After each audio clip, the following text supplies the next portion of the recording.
Hi everyone, welcome to this panel on nuclear risks, where our panelists John Gower, Patricia Lewis, and Paul Ingram will talk about the challenges we face in the nuclear sphere and their thoughts on how to tackle them. We'll start with some opening remarks from each one of them, and then we use the bulk of the session for a Q&A between the three of them, me, and especially all of you. So please have your swap card apps ready. You can submit questions all throughout the session. I have access to them, and then I will see which questions are most upvoted, which topics keep coming up, and I will pose the questions to our panelists. With that, I give the word to John, who is currently working as a senior advisor for the Council on Strategic Risks in Washington, and will be the first to give his opening remarks. Good afternoon, thank you for turning up.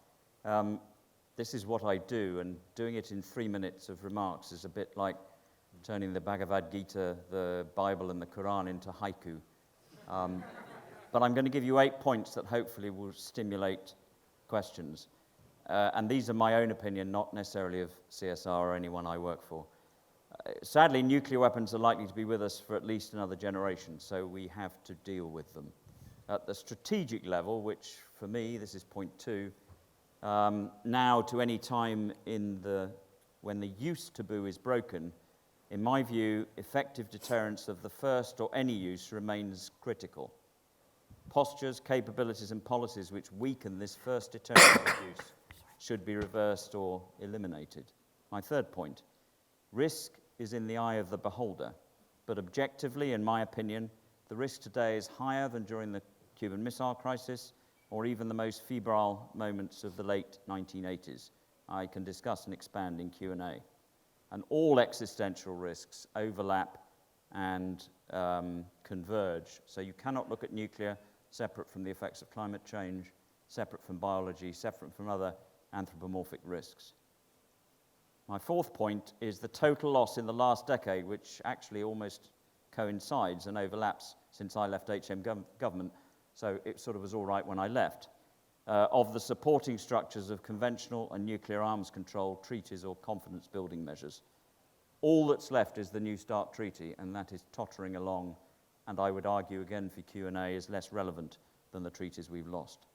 My fifth point, risk is no longer dominated by possession of, the number of, or the megatonnage of the strategic weapons, but once more, since the madness of the 70s and 80s, by the increasing plethora of lower range, lower yield, and dual-capable weapons, which are more at risk from miscalculation, sixth point, that miscalculation and misinterpretation in crisis and conventional war, with the added risk of emerging and existing technological confusion, superheating, or short-circuiting the briefing and awareness of decision-making. Seventh point, there are 2 approaches to dealing with this, and these are my terms. There's the absolute abolitionist approach, I could argue, and would maybe with Paul, the original approach of CND, the ICAN, or the TPNW, the Treaty on the Prevention of Nuclear Weapons, which is to either shame or legally force nuclear armed states to comply with the Non-Proliferation Treaty, or the persuasive elimination approach, which is working with nuclear armed states to reduce risk, remove the most destabilizing systems, improve trust, and reverse the current new arms race. My final point is more upbeat, perhaps. What are the opportunities? Well, despite the Ukraine war, and as Sir Adam Thompson said, for those who were with him this morning, you have to still talk to people, even if they're war criminals, building and rebuilding trust. The value of risk reduction in taking heat out of these equations, the value of unilateral changes by nuclear armed states, but there is a dead hand of non-proliferation treaty irreversibility, again for Q&As. There is an urgent need to improve the ability for top-level, multilateral, at-the-brink communications, and I can talk about the Catastrophe Link, Catalink project that I'm involved in, including some pretty high technical people who used to work for Google in Q&A. And last, pledges for no more new capabilities, especially below the strategic level. That's my 3 minutes. Thank you. Thank you very much, John. Patricia? Patricia is a research director for international security at Chatham House. And I give the word to you now. Thank you very much, and delighted to be here. So I want to start off with what we mean by risk.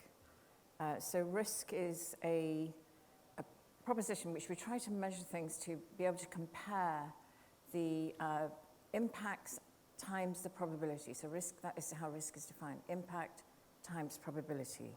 And people often confuse risk with probability, and they forget about the impacts.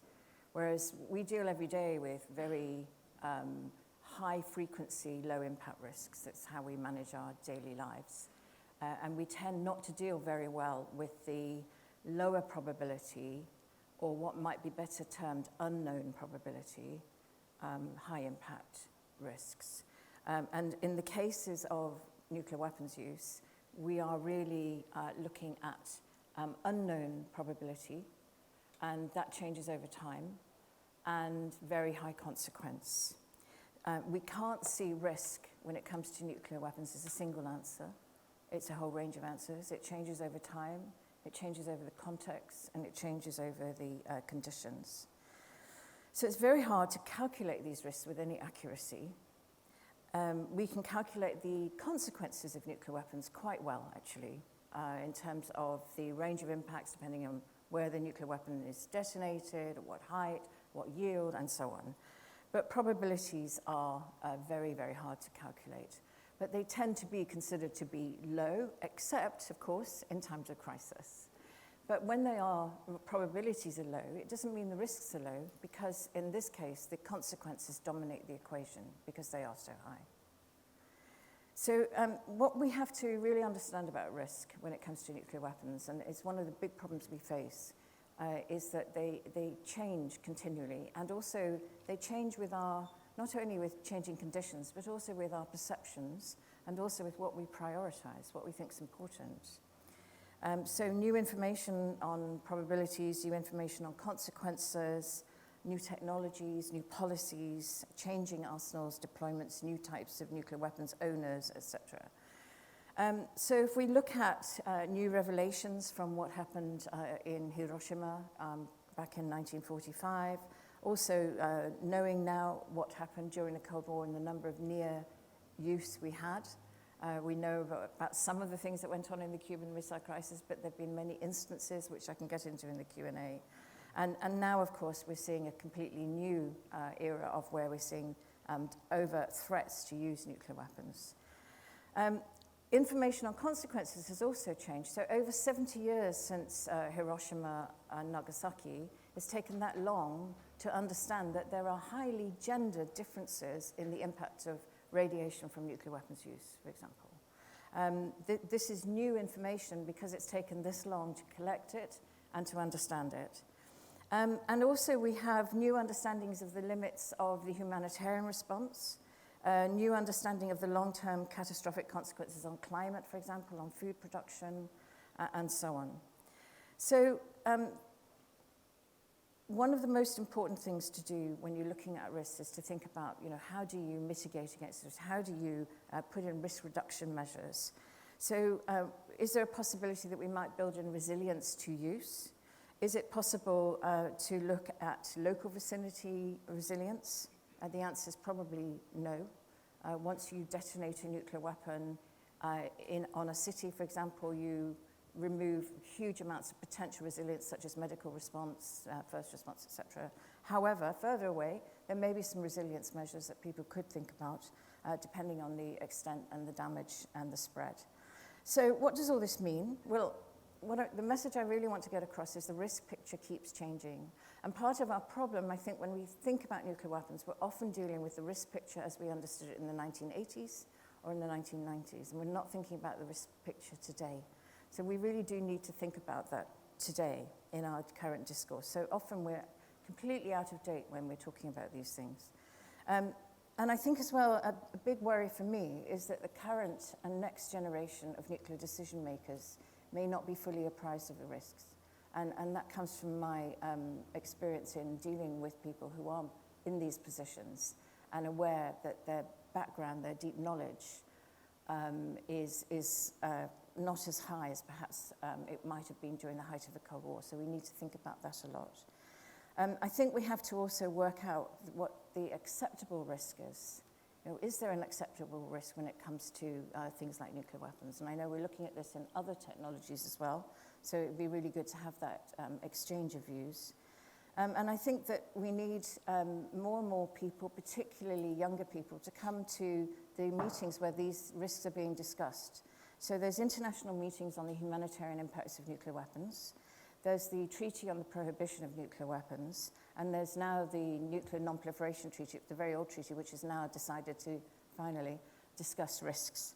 And the other thing I would say is we need more scientists in this discussion, and not just political scientists and historians, etc.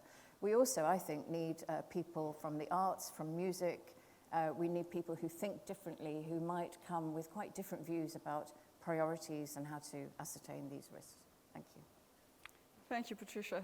And now first, I hand the floor to Paul, who is working as a researcher at the CSER Institute, so Center for Study of Existential Risks in Cambridge.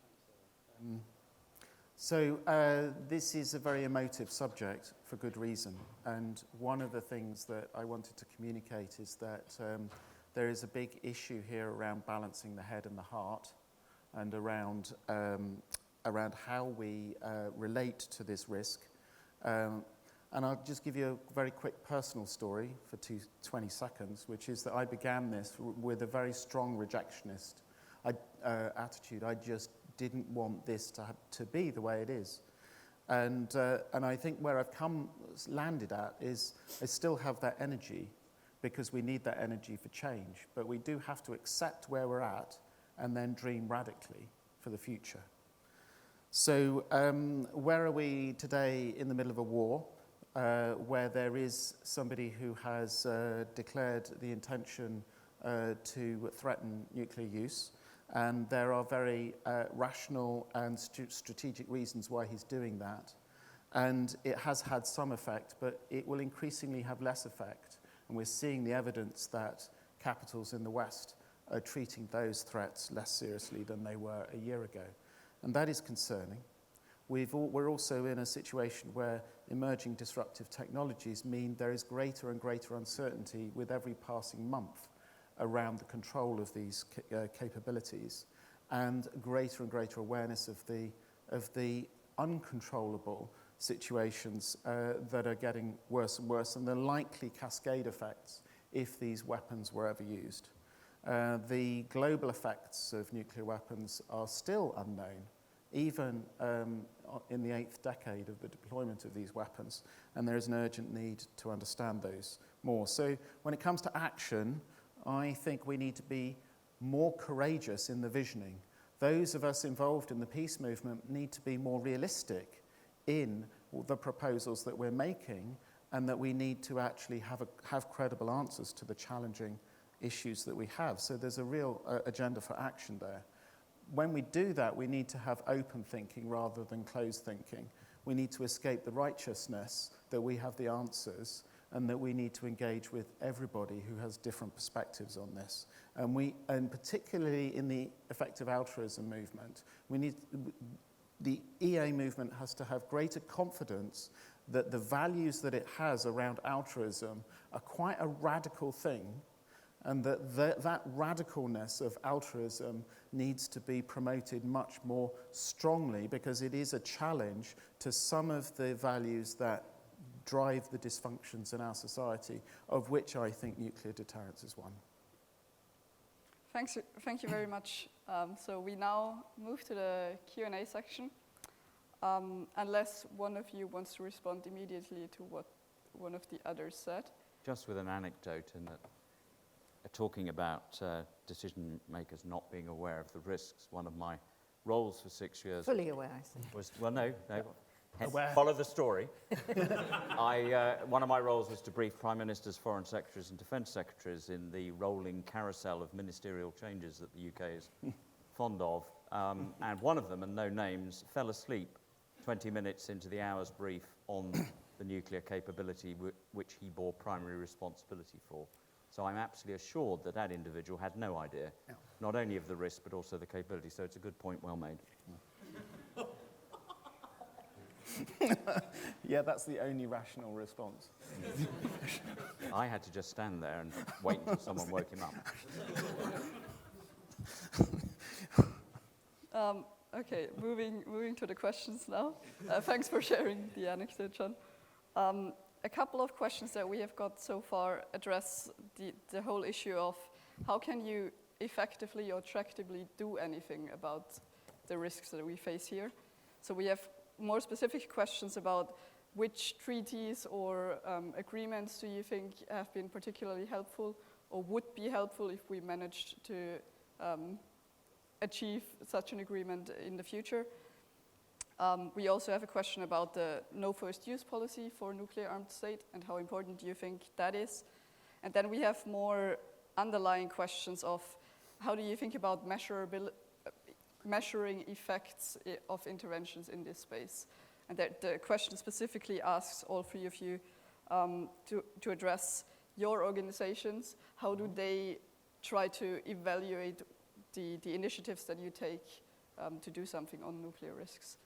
So it's been a long question, but I think it all goes to a similar issue. So can I deal with that last one? So what we've been doing at Chatham House is we've been working with Imperial College to develop a network flow model of nuclear policy decision making. So it's a complex model based on the data that we've input into it, train the model in various pathways, and set it in a complex environment, a difficult environment. So it's a complex model set in a difficult environment, if you like. And then we can, in this model, we can input ideas, actions, and we can calibrate it against history. So obviously, if something happened historically, we ought to be able to see that at least one of the pathways that the model predicts will be what happened historically, at least one of them. And often you find that, several pathways will lead to one main outcome, and then often you get a big range of pathways. So what we're doing now is we're turning this model into a game so that decision makers can understand complexity better in this field. So one of the things that often happens in our field, and we're beset with the problems, which is why I think we need musicians in, particularly jazz musicians, is that that people think sequentially. So they think, right, if I do this, then I do that, and then this will happen.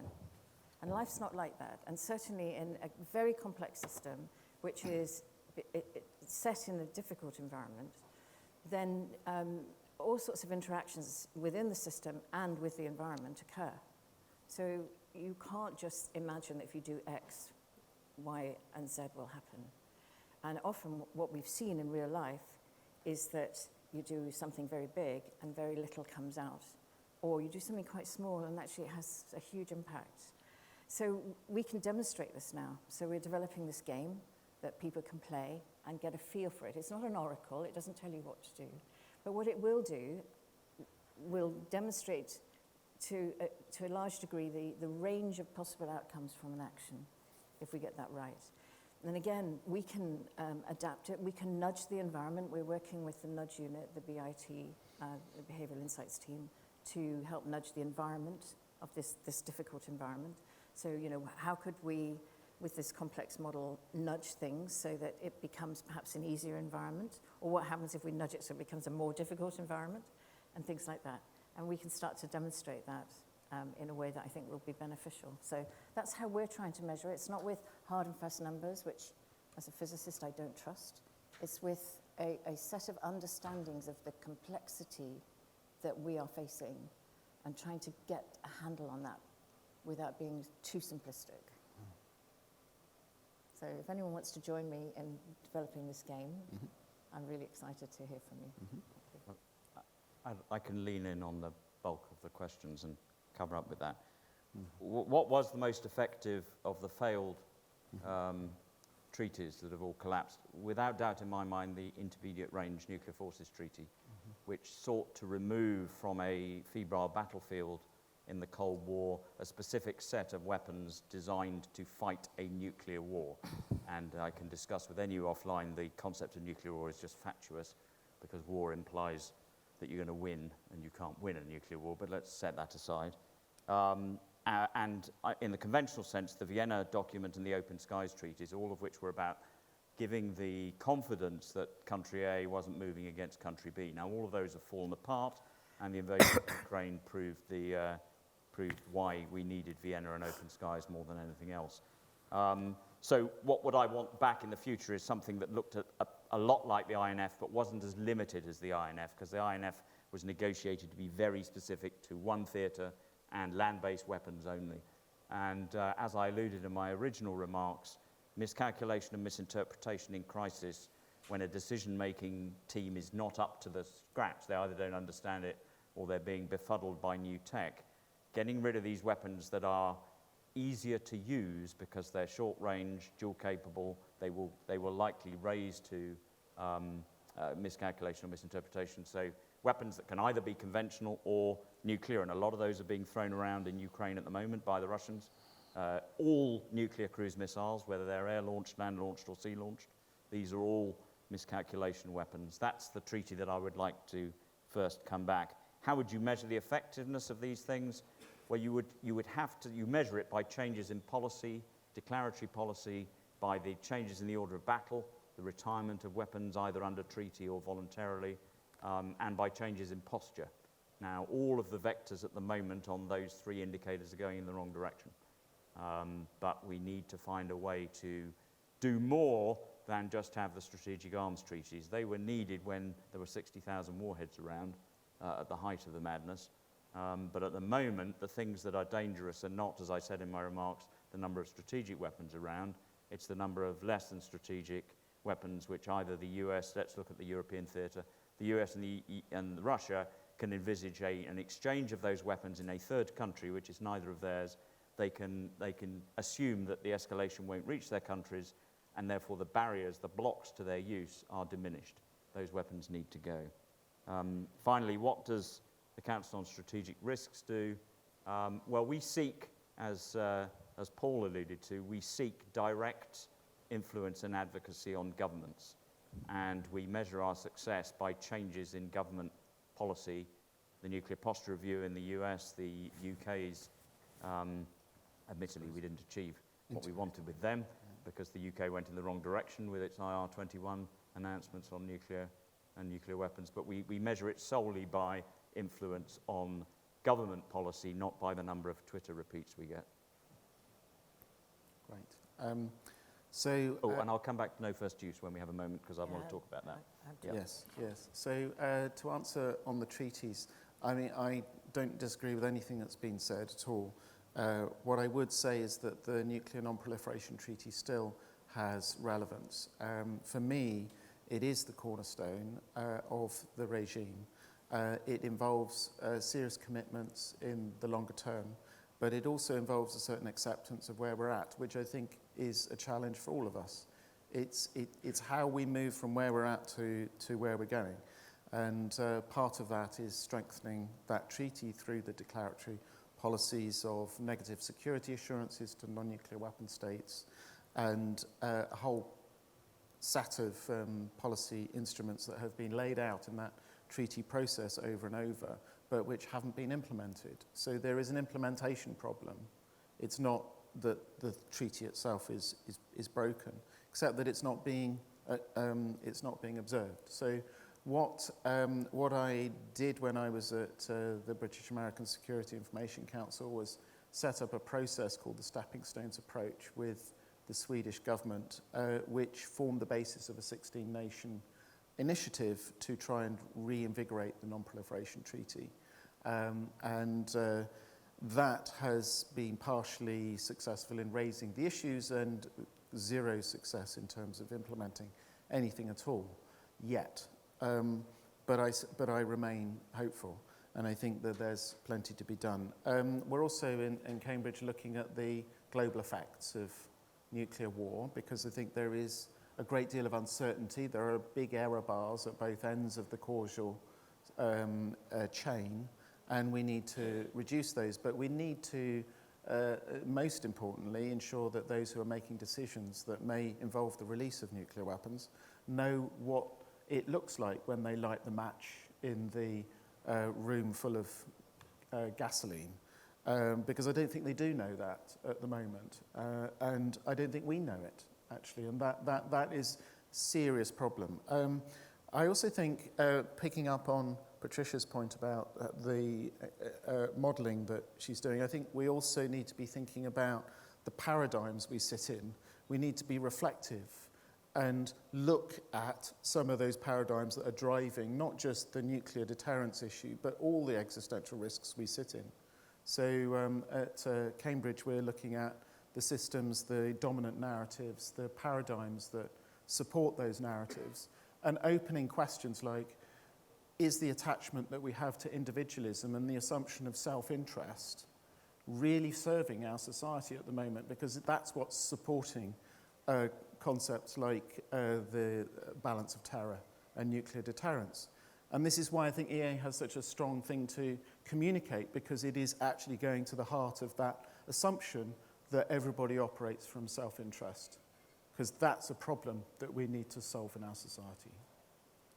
I want to give you a chance to come back to the no first use thing, but I would ask you to keep it short because we have lots of very interesting questions that are still in the queue.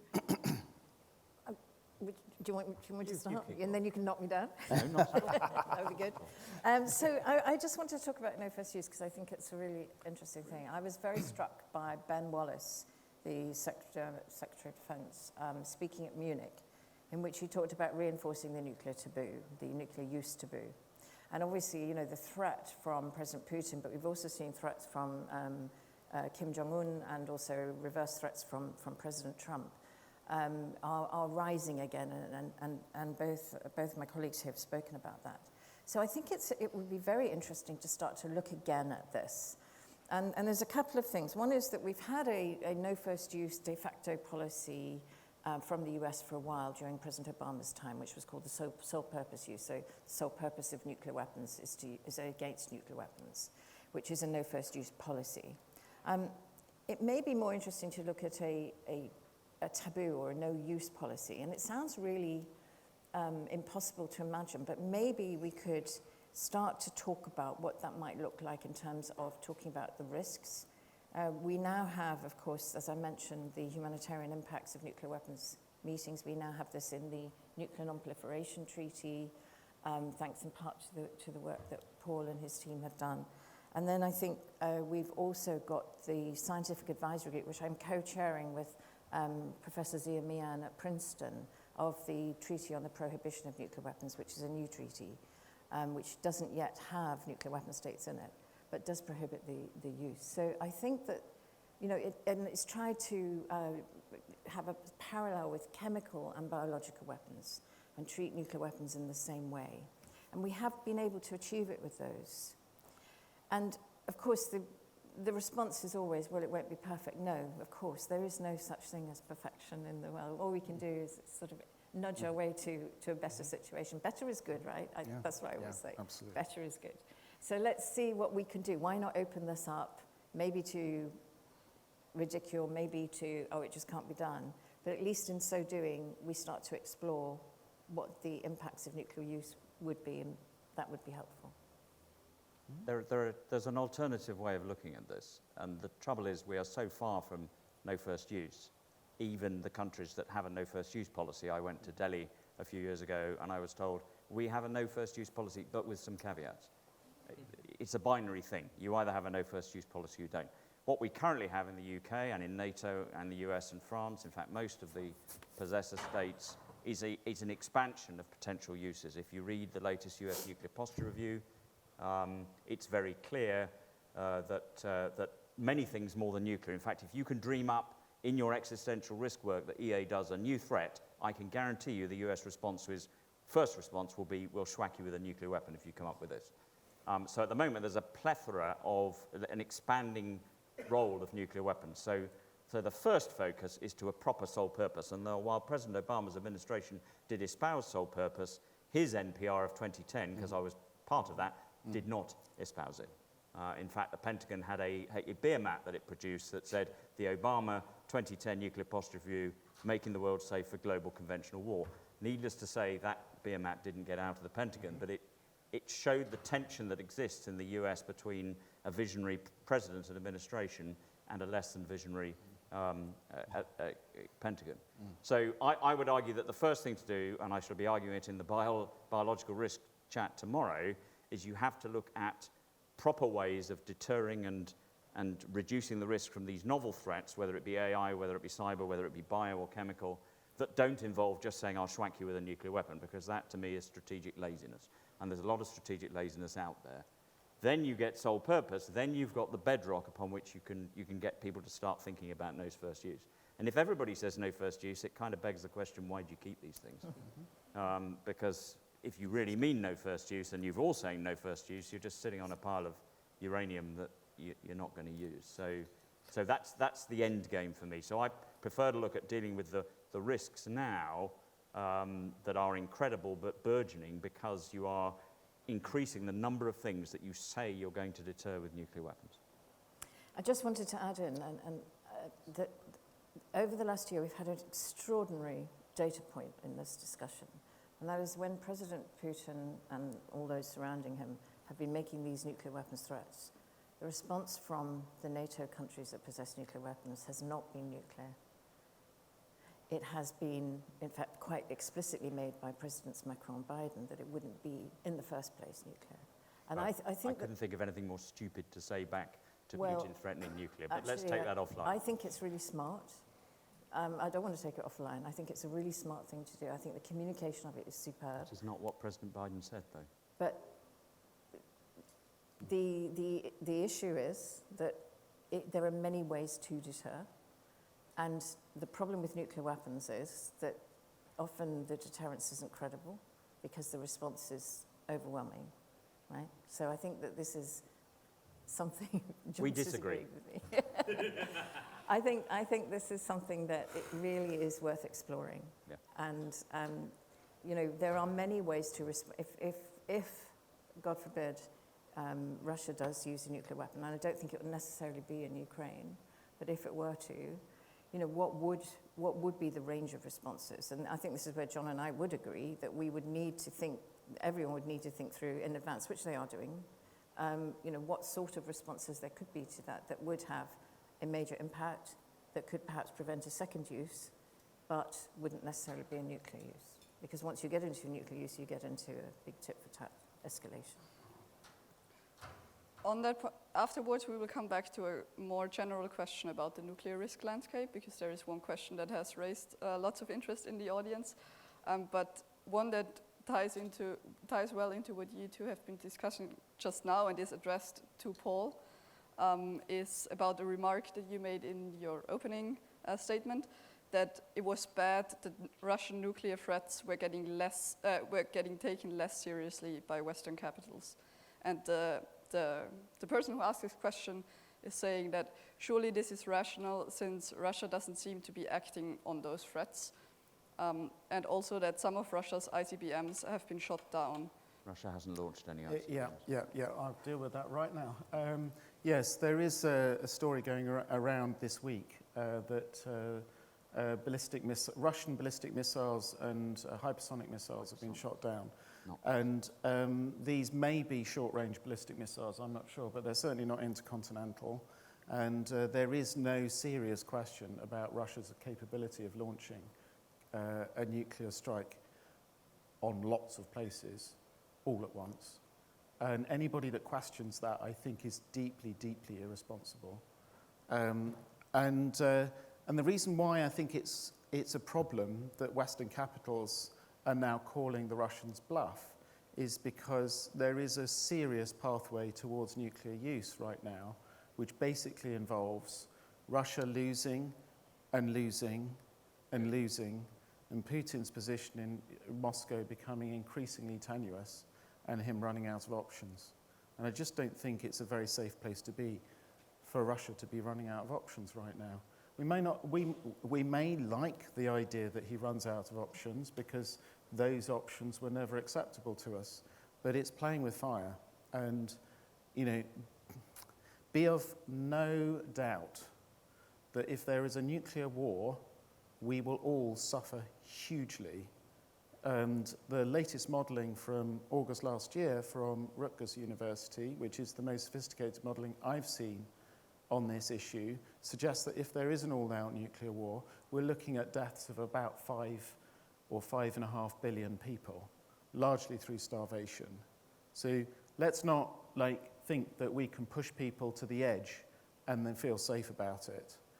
Now, we can have a debate, and it is a really, really difficult, challenging debate and discussion about how we deal with bullies in general and how we deal with Putin in particular. There are no easy answers here, but we do have to recognize that the risks we play are real, and that it's not just simply about sitting at a poker table and losing a hand. It's much, much more serious than that. Thanks for that response. So yeah, the question that I mentioned before is quite general. It is addressed directly to you, John, but I think all three of you share this or hold the claim that nuclear risks today are higher than they were maybe ever in the past, or at least in the last few decades. If you don't, I'm also happy to hear your response. But first, John, the person who asked this question has heard that in your opening remarks you seem to suggest this, that nuclear risks today are higher than they were ever before. And they're just asking if you could elaborate on why you think this. Certainly. And I've got 3 reasons for saying that. The first thing is, when I joined the Navy in the late 1970s, I am that old, and during the 1980s, every ship in the Royal Navy of frigate size and above carried nuclear weapons. I slept within 2 to 3 meters of tactical nuclear weapons in the first 6 or 7 ships that I operated in. I never served in a ballistic missile submarine, so I didn't do that in my submarine time. And indoctrinated in us in those years was the need, the inevitability of the use of these weapons in a war against the Soviet Union, between NATO and the Soviet Union, in the North Atlantic, in the German plain, in the Baltic. Everywhere you looked, in the air, at land, and at sea, we had weapons peppered everywhere. But more importantly than where the weapons were was a whole generation of largely young men in those days. Very few frontline forces had women in the 80s, who were completely at ease with this concept of transitioning from guns and bullets to nuclear weapons, some of which you could hold in your hand if you were stupid enough so to do. The US, in fact, during the early phases before my time, produced a recoilless rifle called the Davy Crockett for its infantry, which holds the record of being the nuclear weapon, very unpopular because its lethal range exceeded its operational range. So the troops that fired it were going to die in the explosion. So it was not a popular weapon, but it showed the stupidity of placing nuclear weapons at that level. And so whilst that provided this massive risk factor, the rules, if you like, of the Cold War were very specific. And we did have some, in the 80s, some very close calls, as Patricia has alluded to. But we didn't trigger them because the way in which things were done and the way in which hotlines worked allowed us to walk away from them. The Cuban Missile Crisis, which is touted by most as the closest to Armageddon, I think is a very special case and very different. And we did, as part of a project that I did recently on the effect of new tech on decision-making with CSR, published a handbook in December. I can link it to you if you want. We basically replayed the Cuban Missile Crisis, but overlaid it with 24-hour news cover, Twitter, deep fakes, the beginning of AI and cyber warfare, and concluded that with all of that on top of it, we'd have been in nuclear war and the Cuban Missile Crisis within about the first 36 hours. Because control of information and discussion between the two counterparts was very clear, despite all that the combined Joint Chiefs of Staff did to screw Kennedy up during the process. So my concerns for saying that today rest, I say, on 3 things. Firstly, miscalculation and misinterpretation. Nuclear weapons are present in weapons that are currently being fired and have been fired, and the US has a plan, currently not changed by the Biden administration, to put nuclear warheads back on missiles fired from submarines, missiles that have been fired in every war since the attack on Tripoli in the 1980s. Every war that the US has been involved in has involved cruise missiles into Baghdad or Belgrade or wherever. These weapons will, if they follow this, also have a nuclear tip, and no one says what the weapon has when it's fired. So that's the first one. The second one is that the risk of miscalculation and misinterpretation because of those is extremely high. And third is the decision space, the information space, is likely to be so cluttered, so faked up, and so much stress on the individuals, and the communication from governments is so multiplicity now that you don't know what the President or the Prime Minister is saying, and most hotlines don't work, and they only go between two nations. So for all of those reasons, I'm absolutely confident that the risk now is much higher than it's been in my lifetime, and I was alive in the Cuban Missile Crisis. Please give us your response to this I position. agree with everything that John said, except for I think it was extremely dangerous then. And I think it's one of the things that human beings do. It's a bit like COVID today for many of us. You get through a crisis and then you think, oh, it wasn't as bad as all that, because you got through it. But actually for the people who didn't get through it, it was really, really bad. And in the case of the Cold War, you know, John mentioned the work that we've done on trying to document some of the, not all of the, near misses that we had. And things were very dangerous. And it wasn't, unfortunately, a lot of the time the hotlines weren't a major factor. And today we see real problems with hotlines. You know, you were talking about this just a few weeks ago at a meeting I was at, where we have, you know, hotlines that don't work, for example, or not picked up between India and Pakistan. But one of the things that we saw is that often it was an issue of luck. And as our great colleague, Professor Benoit Pelopidas at Sciences Po in Paris talks about, you know, luck is not a strategy, it's not a good strategy, relying on it. And so much of it does depend on that. And when you start to sort of go down, you start to see the role of individuals. And so if you, for example, take in 1983 the role of Colonel Stanislav Petrov, who was the person who was in charge of an early warning station. There were all these signals coming in saying missiles coming in from America to the Soviet Union.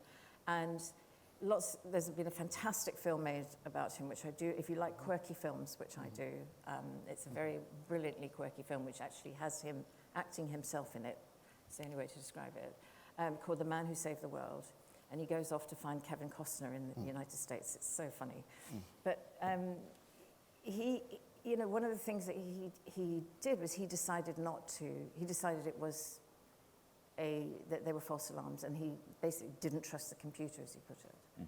So it was up to the individual. So my question, though, is it turns out that throughout history we've relied a lot on individuals, right, and making those decisions more than makes me feel comfortable. There's always going to be an element of it, of course, but in this case, more than I think we should be comfortable with.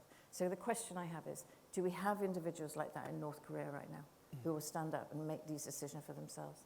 Do we have people like that right now in Putin's Russia who will make a decision against what President Putin might decide? These are the questions I have, and I think these are questions we really need to be examining. And there's a question that you can all answer because you're of the generation. Do we have people who will no longer trust what the computer says? Yeah. I think we have a generation who is born first, unless you're in the AI business, to trust what their phone says. I grew up in a generation without computers. So did Petrov. You learn, because they're so bad, you learn not to trust them first and then to trust them second. I think we've flipped that. And so I think you wouldn't have this situation again. The first thing would be, I trust the computer because I'd started with Nintendo and worked my way up from there. I actually think people are smarter than that. My worry is that... how much time you spent at the Pentagon? Yeah, maybe, but my worry is that it's also about how empowered you feel to challenge authority. And, you know, if you're in a situation where to do so could threaten your life, which Petrov was, right? Yep. And it did. It did have a huge impact on his life. There were lots of other things going on as well. Watch the film. So good. We have a few questions related to this new risk landscape that touch on aspects that you haven't directly addressed so far. And they're about how emerging technologies, but also changes related to the climate crisis, affect nuclear risks. And maybe, Paul, you can start on this and discuss the interlinkages of different risks a bit. Yes, well, I was reflecting on the debate about whether it's worse now than it was. And I think whether it's worse now than it was, it damn well looks like it's soon going to be really, really bad, because the trajectories are in the wrong direction. I think John was alluding to this earlier. And I think that one of the aspects that we look at CSER in Cambridge is the intersection between the catastrophes that appear like they're coming at us in all different directions. It's very difficult to stay positive. I told a story in a TEDx talk recently about how, as a 23-year-old, I faced a lorry coming towards me head-on at massive speed, and in that moment, I judged that that was it. I was gone. Who knew that brakes are better than I realised at the time, and the lorry stopped. But you know, I was lucky. There was luck involved hugely. It appeared like it was inevitable, but the thing about the future is that it's not inevitable. So there's always hope, but it is damn scary, and it is going to get worse.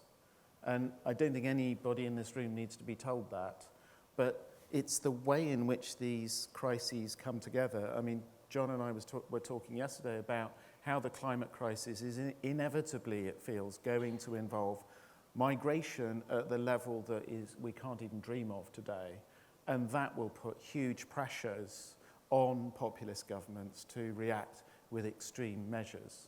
And if you've got nuclear weapons in the mix, biological capabilities, if you've got all sorts of other capabilities to upend the table and finish the chess match, then you're going to be tempted to use it, which is why it's so important for us to collaborate, listen to, understand, engage with people of opinions that are very different to us.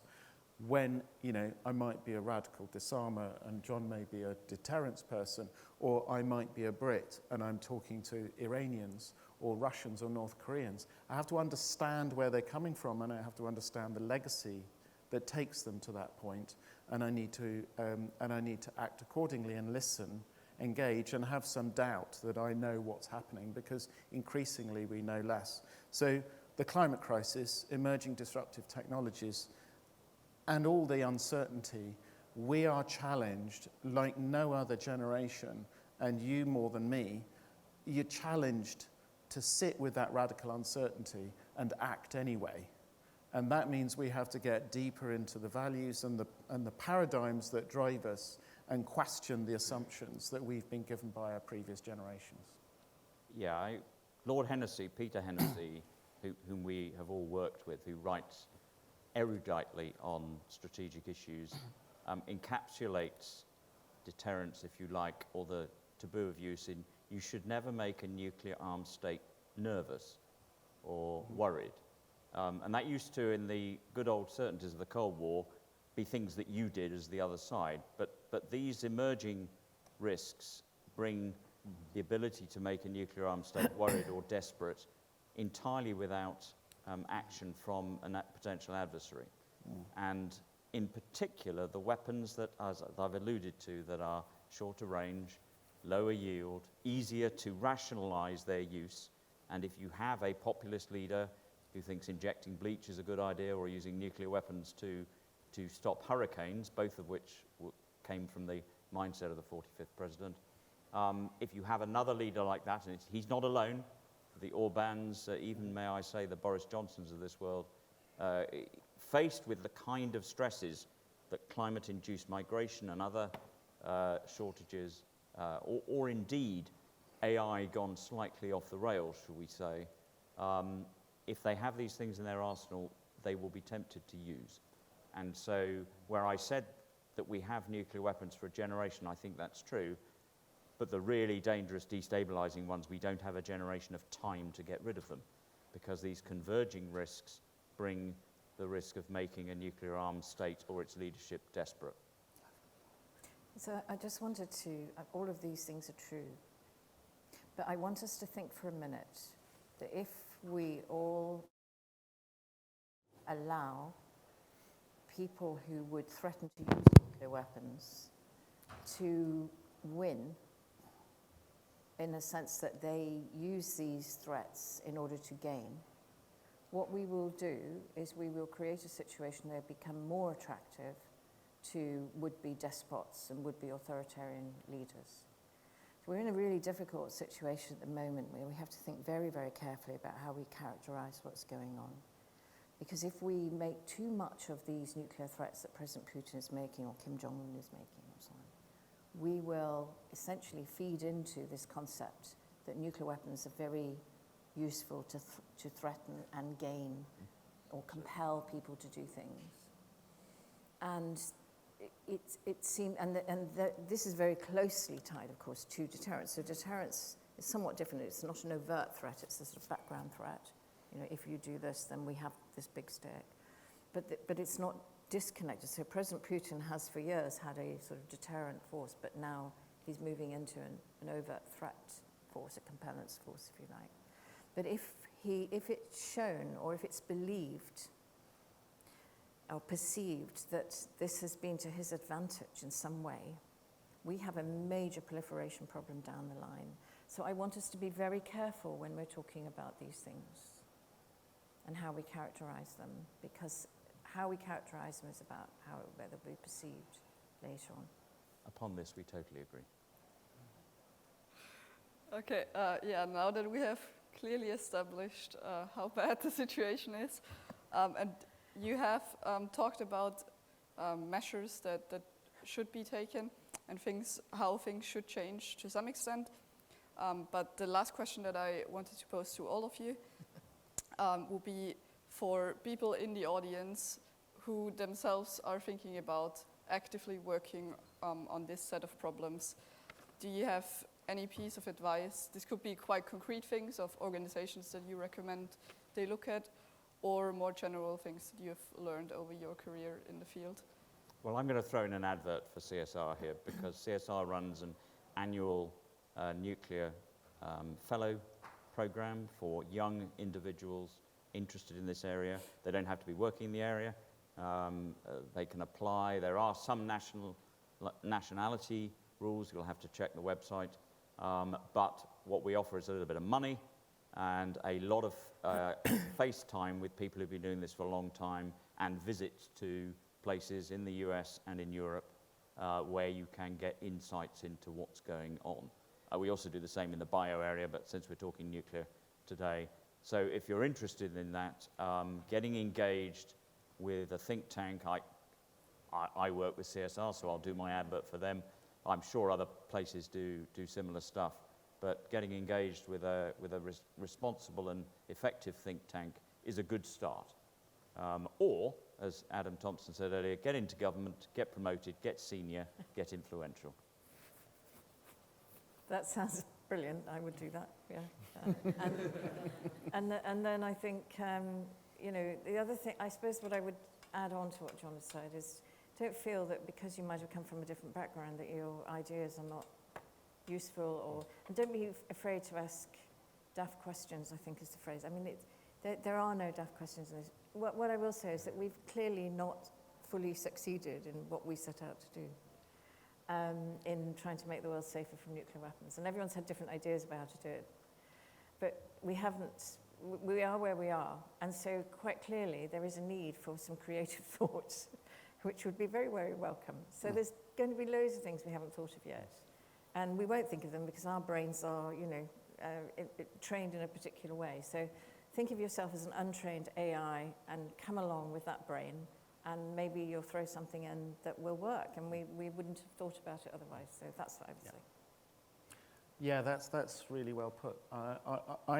I was going to say that the three of us have devoted our lives to one of the darkest recesses of the human condition, which is imagining the deaths of millions of people. It's really pretty dark.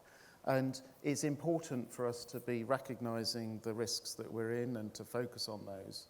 But there's also an opportunity to imagine and think creatively and positively about futures that don't involve that sort of behavior. But it also requires us to take into account all the other different dimensions around existential risks. And what we kind of occasionally talk about at CSER is what does an existential hope look like?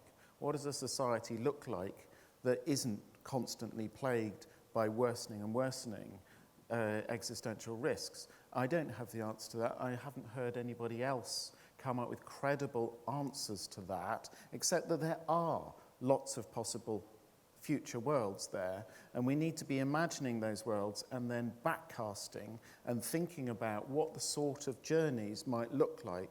They're unpredictable, they're chaotic, they're really complex, but some of the sense of the way in which we need to change the values we live by, so that the world out there, and not just people in this room, are more altruistic, where there is a sense in which we can escape the current dynamics and we don't have to accept great power competition for time immemorial, that there are other ways of organizing our society and our minds that are more constructive, and having that optimistic possibility and then thinking about what little steps can we take in that sort of direction that can move us in that way. And so I think yes, we need to focus on the catastrophes, but we also need to think about the positive.